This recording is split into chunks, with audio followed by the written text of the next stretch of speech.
My name is Grady Malloy. I'm serving as the President of Engineers Without Borders at Texas A&M University for the 2010-2011 school year.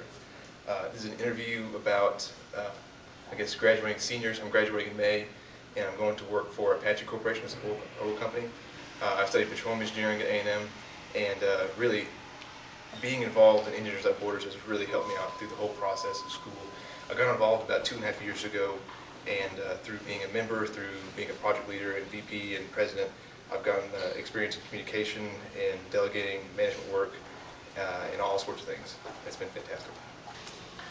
I've been in Engineers Without Borders for 2 years, and the whole time I've been on the Costa Rica team, and it's been really fun to see the transition between projects and all the different implementation trips, and so I've really enjoyed it. My name is Doug Simmons. I've been involved with EWB for 3 years, since I was a sophomore, and I've been involved with both the CUNY projects, first the library and then the storage facility. I was the project lead for the storage facility project, and currently I'm involved in the police project. My name is Amanda Roberts. I have been in EWB for 1.5 years now.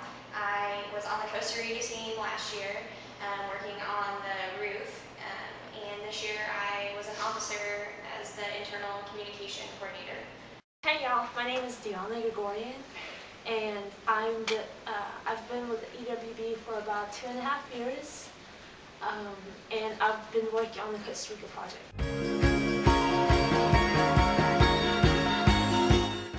One of the most valuable things I've learned in Engineers Without Borders is working on teams and really just project timeline and planning. I was involved in the Costa Rica International Project, and that really helped me. I think it's going to help me in the future when I'm working on projects for Apache and just being prepared long term for timelines. I think the best thing I've learned from EWB is to take initiative. A lot of people are scared to step up to leadership and to step up for a project, and I've definitely learned that in EWB, and that when you take the step out, that you can have really good results and you can learn a ton in the process.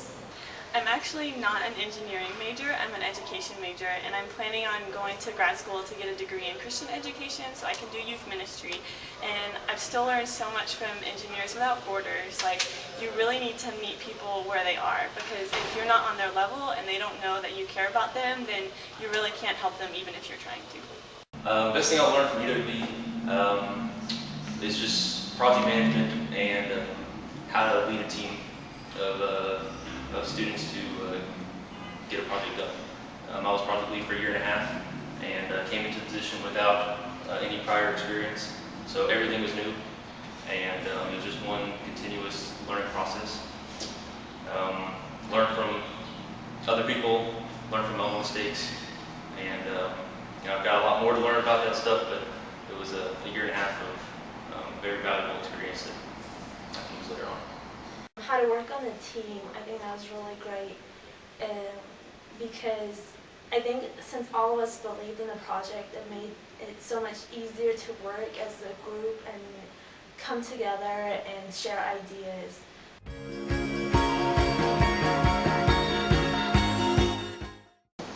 EWB has given me exposure to a real-world engineering project. In my work with EWB, I've seen things and been involved with things that I will definitely experience and have to do when I go to work. Things such as design work or preparing technical reports, even doing things like health and safety plan. Then there's also the side of things such as just project management, working with teams, communication with your communities, which are your customers, communication with your team members, your co-workers, your advisors, and even the EWB National, who's basically your boss.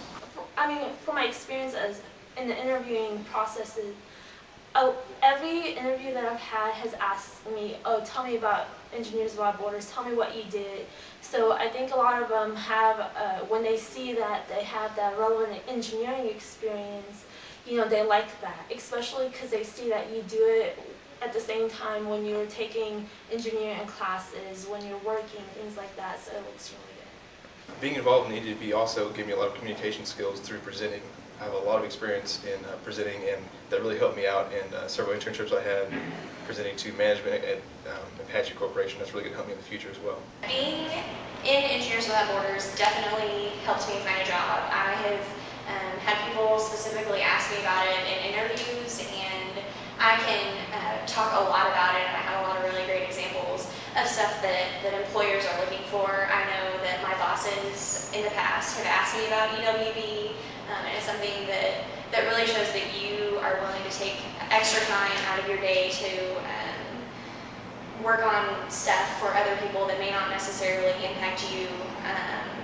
but that you have a caring attitude as an engineer, which is a really great thing for future jobs. But the biggest thing is once I was interviewing, I had a lot to talk about. When they asked questions like, what are your greatest challenges you faced, or what's a technical issue you've had to deal with, or have you ever had experience working in a team?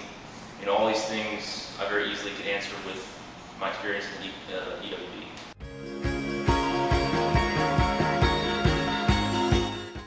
For new members, I would recommend that they get involved as soon as possible. One of my biggest regrets of not doing was not getting involved sooner. I really encourage freshmen and sophomores to really get involved in the project scene for local projects or international projects. You can get a lot of experience, see how it's done, and move on to leadership as you progress through the ranks. And it's been fantastic for me, and I know that a lot of students have really enjoyed being able to go international, getting international experience, getting language experience, and seeing project work that's really benefited their studies as well as their future career. I would recommend for current new members to, first of all, get involved. I know that's what a lot of people say, but it really is important. It's hard at first when you don't know anyone in EWB, but everyone is really friendly. I noticed when I started, it didn't take long to develop friendships with people.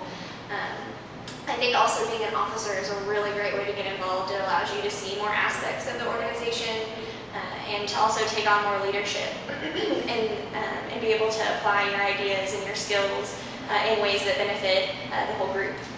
I recommend for new members to, from the very start, just find a single project that you want to get involved with, and then get involved with it, and stick with it for at least a semester, 2 semesters, and just put a lot of time into it.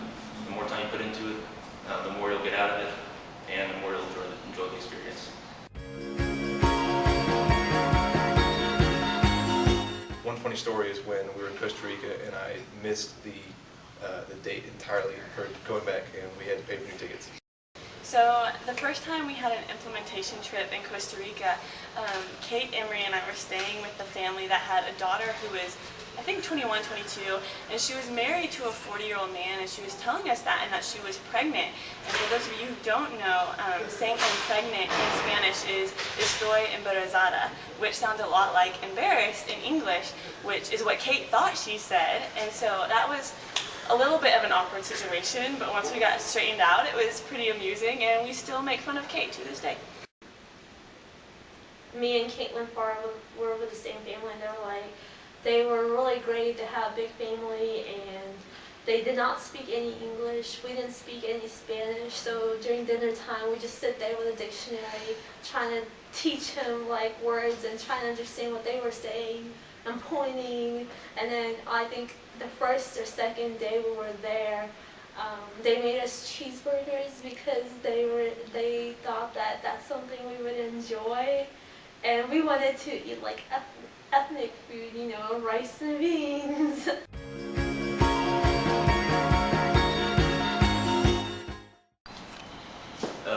For wait, what was it again? As many meetings as you can. I would say that being an officer is also a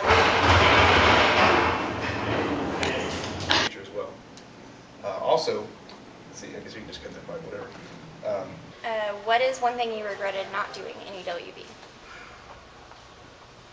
I don't know. That's hard. I should have run for president. Just kidding. Should not have done that. Glad I didn't. So yeah, I don't think I have anything for that one. Okay.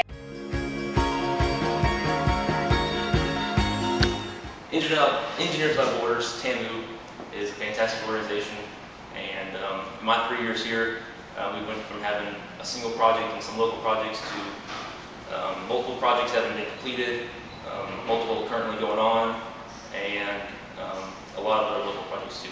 So I've seen just incredible growth in the organization. So I just say, let's keep it up. Let's keep on getting better and better. I know we are. We've got great members, great advisors, and just want to thank everyone for a fantastic experience.